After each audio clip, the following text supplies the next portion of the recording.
बिस्मिल्लाहिर्रहमानिर्रहीम। अस्सलाम वालेकुम। आज हम कैश बुक का चैप्टर नंबर 13 करेंगे फ्रैंक वुड की बुक से।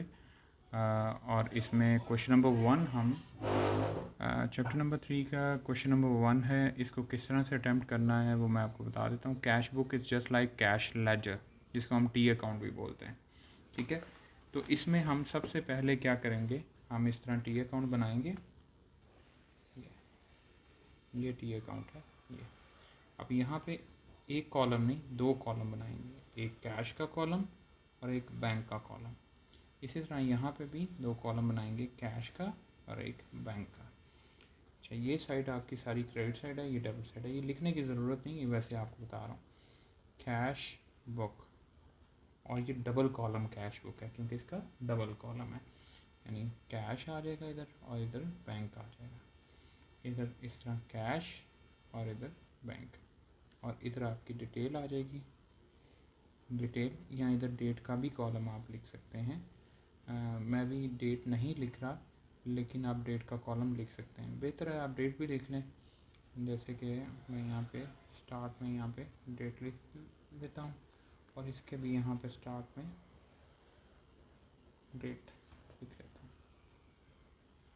ठीक है, यहाँ डिटेल आ जाएगी, यहाँ पे डिटेल।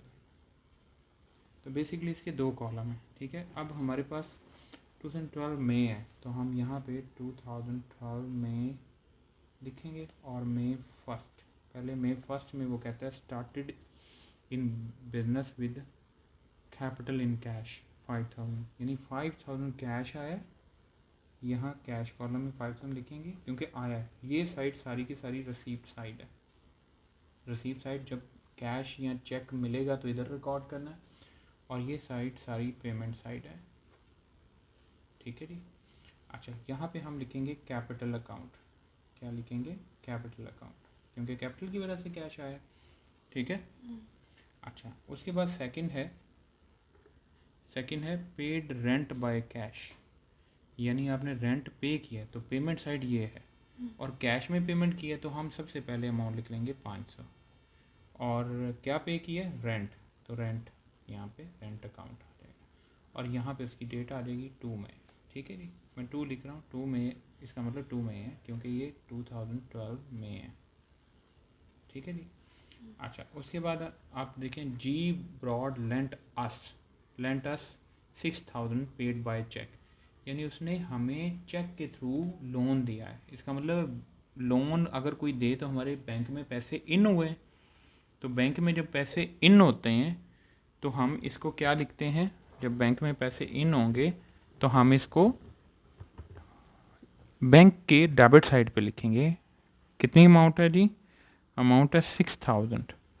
अब ये लोन है तो इधर लोन अकाउंट लिख लेंगे। ठीक है, बैंक की डेबिट साइड पे। चेक रिसीव हुआ इसलिए बैंक कॉलम में आ गया। अच्छा जी, फिर हमारे पास है वही पेड जे फाइन बाय चेक, हमने पेमेंट की है चेक के थ्रू, तो पेमेंट साइड पे आ जाएंगे। और 900 की पेमेंट की है किसको? जे फाइन को, तो जे फाइन का अकाउंट आ जाएगा। ठीक है, ये है फोर्थ डेट, ये है थर्ड डेट। अच्छा, उसके बाद कैश सेल्स, तो कैश सेल से कैश इन होता है। क्या होता है? कैश सेल से कैश इन होगा, तो हमारी कैश की डेबिट साइड पे 400 आ जाएगा, और सेल्स की फिगर आ जाएगी, अमाउंट आ जाएगी जी 5000। ठीक है, उसके बाद एफ लव पेड अस बाय चेक। अब एफ लव ने हमें पे किया, मतलब रसीव साइड पे आएगा। चेक पे किया तो चेक की बैंक कॉलम में आएगा। कितनी अमाउंट आएगी जी? 100, और एफ लव अमाउंट इज 7, डेट इज 7। उसके बाद वी पेड मतलब पेमेंट साइड पे आएगा। ए मोर ने पे किया, कैश पे किया हमने ए मोर को 150, तो 150 यहाँ कैश कॉलम में आ जाएगा, और ए मोर। ठीक है जी, और ये आ जाएगा 9 डेट है। उसके बाद 11 को कैश सेल हुई है, मतलब कैश इन हुआ, रिसीव साइड आएगी। Cash cell paid direct into the bank. अच्छा, कैश सेल हुई है, कैश में पैसे नहीं आए, आपने डायरेक्ट बैंक में जमा करा दिए हैं, तो यहाँ बैंक कॉलम में 300 आ जाएगा, और सेल्स के नाम से आएगा। समझ में आ गई बात? Is that clear? यानी हुई कैश सेल है, लेकिन आपने बैंक में पैसे जमा फ़ौरन करा दिए हैं, तो बैंक टू सेल एंट्री होगी, कैश टू सेल नहीं होगी, यानी बैंक डेबिट होगा, सेल क्रेडिट होगी। तो बैंक का अकाउंट बना रहे हैं तो बैंक की डेबिट साइड पे आ गई 11। उसके बाद है जी पी हुड पेड अस मतलब रिसीव साइड है, कैश की है 350, तो 350 कैश कॉलम में पी हुड के नाम से आ जाएगा और अमाउंट इज़ 15। ठीक है जी। उसके बाद वो कहता है we took 2000 out of the cash, cash में से 2000 निकला है तो कैश की पेमेंट साइड पे 2000 आ जाएगा, और बैंक में जमा कराया है तो बैंक के नाम से आ जाएगा। ठीक है, और बैंक कॉलम में 2000 इन हो जाएगा, किस नाम से, कैश के नाम से। तो ये बैंक से पैसे निकाल, कैश से पैसे निकाल के बैंक में जमा कराने की एंट्री है। और इसकी जनरल एंट्री क्या होती है मैं नीचे लिख देता हूँ, कैश डिपॉजिट की जनरल एंट्री। जब आप कैश बैंक में जमा कराते हैं तो उसकी एंट्री होती है bank debit to cash account credit. ठीक है, अब ये डेबिट कितनी अमाउंट से हो रहा है 2000 से, और ये क्रेडिट हो रहा है 2000 से। इसका मतलब बैंक डेबिट हो रहा है, ये डेबिट साइड है, 2000 बैंक कॉलम है, किस वजह से, कैश की वजह से, और कैश क्रेडिट हो रहा है किस वजह से, बैंक की वजह से। ठीक है जी, तो ये आपके पास अमाउंट आ गई जी 6, ये डेट है 16। अच्छा नेक्स्ट देखें जी, वी रीपेड आर यून, पेमेंट की है तो पेमेंट साइड पे आ जाएगी, क्या पेमेंट, कैश की है bank, repaid into the bank 600, फिर बैंक में जमा कराया तो 600 कैश से निकल जाएगा बैंक के नाम से, और बैंक में 600 आ जाएगा कैश के नाम से, और डेट है 19 जी 19।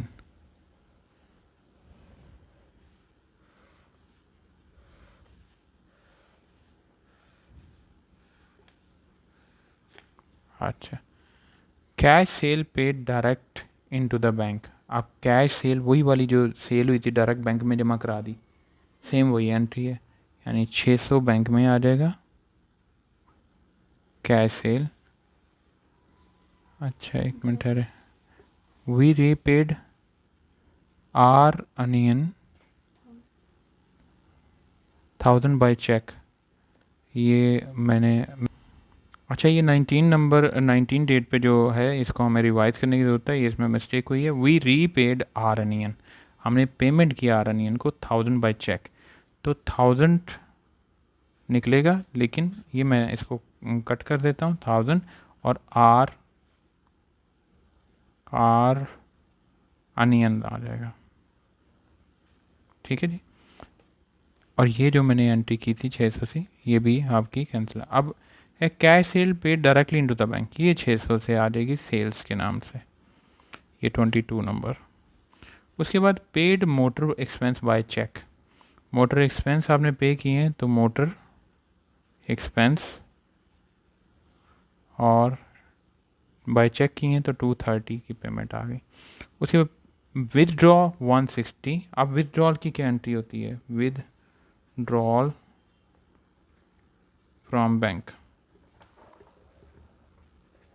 अब विदड्रॉल की एंट्री होती है, कैश आपके पास आ जाता है तो cash account debit to bank account. अब बैंक विदड्रॉल मतलब बैंक से पैसे निकल रहे हैं, कितने निकल रहे हैं जी, विदड्रॉल 160, तो बैंक से पैसे निकल रहे हैं कैश के नाम से, और कैश में इन हो रहे हैं 160 बैंक के नाम से।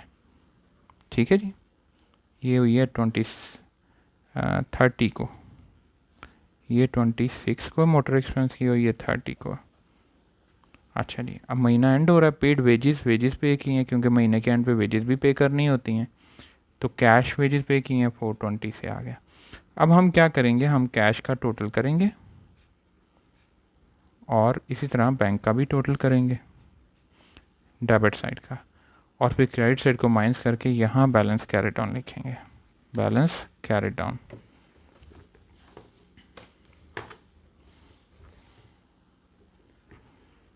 $5000 प्लस 400 प्लस 350 प्लस 160, तो ये आ गया मेरे पास अब मैंने कैश का टोटल किया डेबिट साइड का 5910 और यही 5910 इधर आ जाएगा। अब इसमें से मैं क्रेडिट साइड को माइनस करूँगा, 500 माइनस 150 माइनस 2000 माइनस 420, तो ये मेरे पास 2840 ये बैलेंस का एड आ जाएगा। अच्छा जी, उसके बाद है 6000 प्लस बैंक का टोटल करूँगा डेबिट साइड का 100 प्लस 300 प्लस 2000 प्लस 600, तो ये टोटल आ गया जी 9000 और इसी को 9000 मैं इधर लिख लूँगा और माइनस कर दूँगा 900 माइनस 1000 माइनस 230 और माइनस 160, तो ये मेरे पास बैलेंस आ गया 6710 का। यानी ये क्रेडिट साइड कम थी, तो क्रेडिट साइड कम थी मतलब पेमेंट आपने कम की है, रसीव ज़्यादा की है, तो अभी भी आपके पास कैश में और बैंक में इतने पैसे पड़े हुए हैं। ठीक है, नॉर्मली हमेशा याद रखें कैश का बैलेंस डेबिट बैलेंस ही होता है, यानी वो इधर ही क्रेडिट साइड पे आएगा। आपको याद होगा मैंने टी अकाउंट जब क्लोज़ करवाए थे तो मैंने आपको कहा था हम क्रेडिट साइड अगर डेबिट साइड ज़्यादा तो क्रेडिट साइड पे हम बैलेंस लिखते हैं, लेकिन वो होता डेबिट साइड का बैलेंस है। यानी ट्रायल में जब हम लेके जाएंगे कैश बुक का बैलेंस तो उसकी डेबिट साइड पे ये अमाउंट लिखेंगे, क्रेडिट साइड पे नहीं लिखेंगे। तो कैश का हमेशा डेबिट बैलेंस होगा, लेकिन बैंक का क्रेडिट बैलेंस हो सकता है। यानी आप बैंक का टोटल करें फिर बैंक का डेबिट साइड का टोटल करें फिर उसकी क्रेडिट साइड का टोटल करें, जो साइड ज़्यादा होगी वही साइड दोनों साइड पे टोटल में लिखें, और जो साइड कम होगी वो जितनी कम होगी उस साइड पे बैलेंस कैरेट होना आ जाएगा। अगर वो क्रेडिट साइड कम है तो इसका मतलब डेबिट साइड का बैलेंस ज़्यादा है। ये फेवरेबल सिचुएशन है, यानी आपके बैंक में पैसे पड़े हुए हैं। लेकिन अगर आपकी डेबिट साइड कम है और क्रेडिट साइड ज़्यादा है तो इसका मतलब है डेबिट साइड पे बैलेंस आएगा, लेकिन वो होगा क्रेडिट बैलेंस, और क्रेडिट बैलेंस होने का मतलब है वो बैंक ओवरड्राफ्ट है, यानी आपके बैंक में जितने पैसे पड़े हुए थे आपने उससे ज़्यादा निकलवा लिए। जो क्रेडिट कार्ड्स होते हैं वो क्या होते हैं कि आपके अकाउंट में पैसे पड़े नहीं हुए, आप बैंक के पैसों को यूज़ कर रहे हैं, तो वो एज ए लोन होगा, वो लायबिलिटी होते हैं, इसलिए वो क्रेडिट बैलेंस होते हैं। Is that clear now? तो उसको हम बैंक ओवरड्राफ्ट भी बोलते हैं कि आपने अपने बैंक्स में अकाउंट से ज़्यादा आपने पैसे निकाल लिए। तो ये अभी हमने डबल कॉलम कैश बुक की है, इसमें क्वेश्चन नंबर 1 और क्वेश्चन नंबर 2 आप अटैम्प्ट करें। कल मैं ट्रिपल कॉलम कैश बुक करवाऊँगा जिसमें ये दोनों क्वेश्चन आपके अटैम्प्ट हो जाएंगे और ये चैप्टर हमारा ख़त्म हो जाएगा। अपना ख्याल रखें, दुआ में याद रखें। खुदा हाफिज़।